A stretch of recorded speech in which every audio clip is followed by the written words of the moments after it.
So also weightless training, getting in a high altitude chamber, experiencing, being in a, they actually did something which I thought was kind of dangerous. They, part of the training was to go into a vacuum chamber where they take all the air out of it, and you're in your spacesuit in a vacuum. And by the time the way they were testing, the training was over, you really felt like very comfortable with the space experience. And I, sometimes when I was at ISS, I just wanted to get away from everybody. And what I would do is I'd go back to the Soyuz, which was still docked, and I would find my way into the Soyuz and go into my seat. So it was like when I was a kid, I'd go to my fort or my little igloo. I was so comfortable and just be by myself. I wouldn't sit in anyone else's seat. But just being there by myself, looking out the porthole of the Soyuz, because I felt so comfortable there because of the training. So, I think the training was a big part of the experience. You spent all that 10 years of your life training, and I've spent years. That was all a great experience. So, yeah. I think we should take some questions from the audience. Anybody have any questions? Mr. Tito, where did you work besides JPL? I worked actually for United Technologies. When I first graduated college in 1962 for about a year and a half, and I worked for about a year at TRW.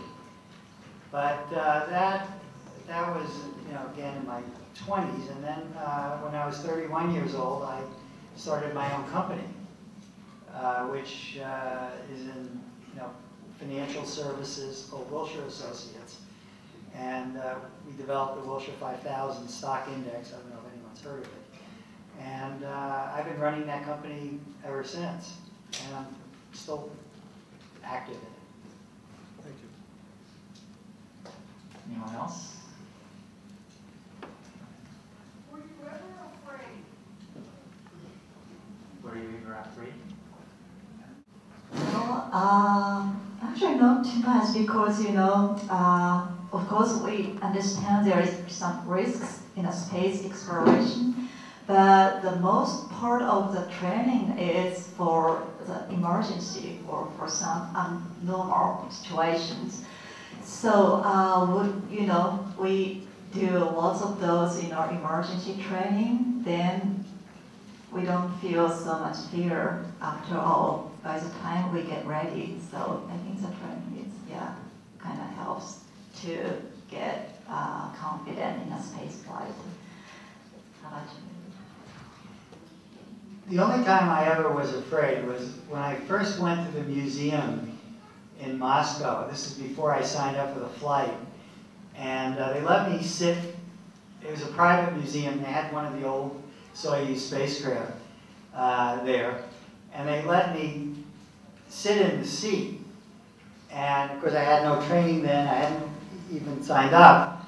And I broke out in a cold sweat there in the museum, but in the spacecraft. But actually, after the training is so good that there wasn't a moment that I was, and I knew there was a risk. I gave it about 1% chance that I wouldn't come back, but I was willing to take that risk. It was something I wanted to do so badly. As an engineer who is part of developing these systems, vehicles, we are very afraid every time we watch a launch, hoping nothing goes wrong. Mr. Tito, you said you listened to opera in space. Did you ever listen to the Lieutenant Waltz like on 2001: Space Odyssey? No, I haven't. But I'll have to do that. What operas did you listen to? Oh, I'm sorry. I can't even remember. Just I blank out on the names, but I had 8 opera CDs, and I just listened to them over and over and over again. How did you sleep inside the station? Did you get that deep sleep? Yes, I can sleep anywhere, so I had a good sleep on the space station as well. We use a sleeping bag, and because for the expedition crew who stays up to 6 months on board the space station have each personal compartment. It's just about 2 foot long and 1 foot wide, just very small, but they have some compartment. But for the shuttle crew or for the short time visitors, we don't have compartments, so we just use sleeping bag. And we put those sleeping bags using Velcro magic tapes anywhere as you like. So, but even in a sleeping bag, there are some room. So I was kind of floating. So it's kind of weird. But yeah, I had a very good sleep. But the problem is we have to sleep at the same time at, for example, 10 p.m. and we have to get up at 6 a.m.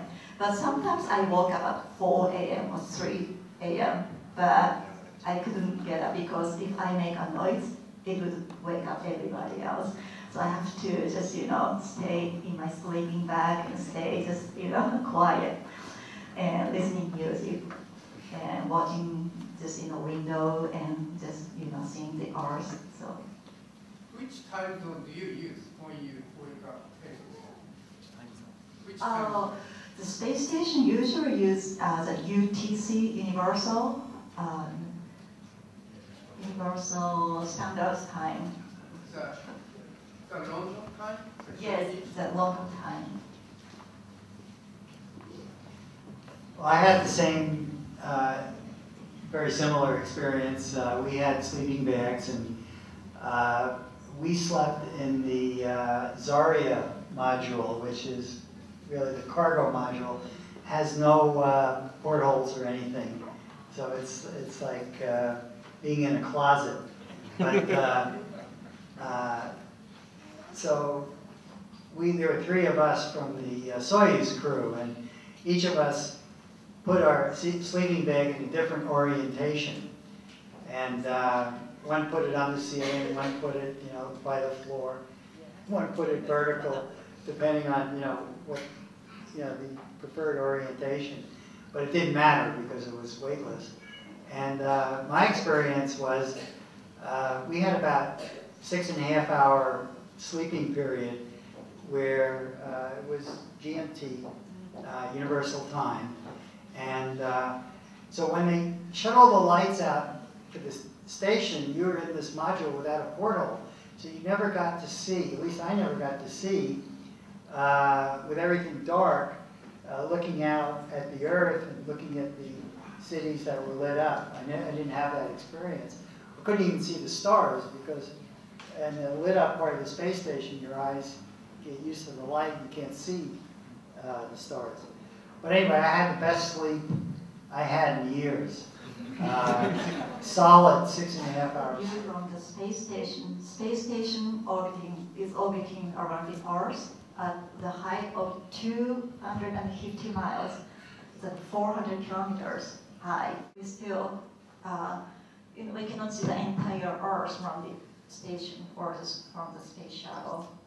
But could you go to the next slide? Yeah, if we go to the moon, it's of course different how the Earth looks.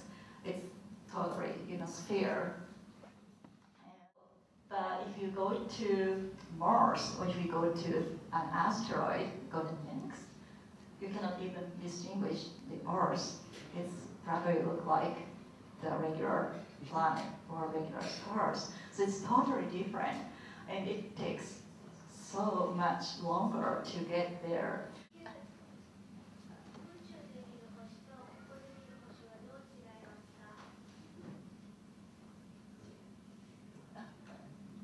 Yeah, she asked me how stars look like different from space.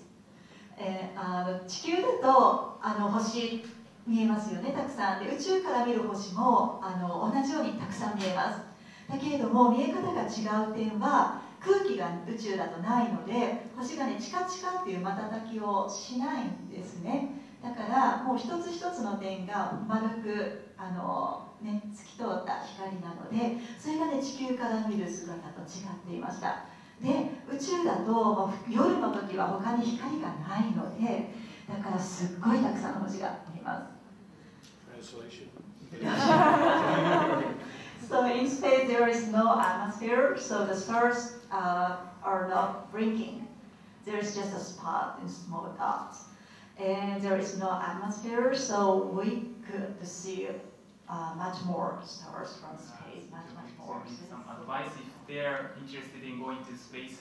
You know, what kind of advice would you give them? Would you ask them to start their own business or ways to go up to space?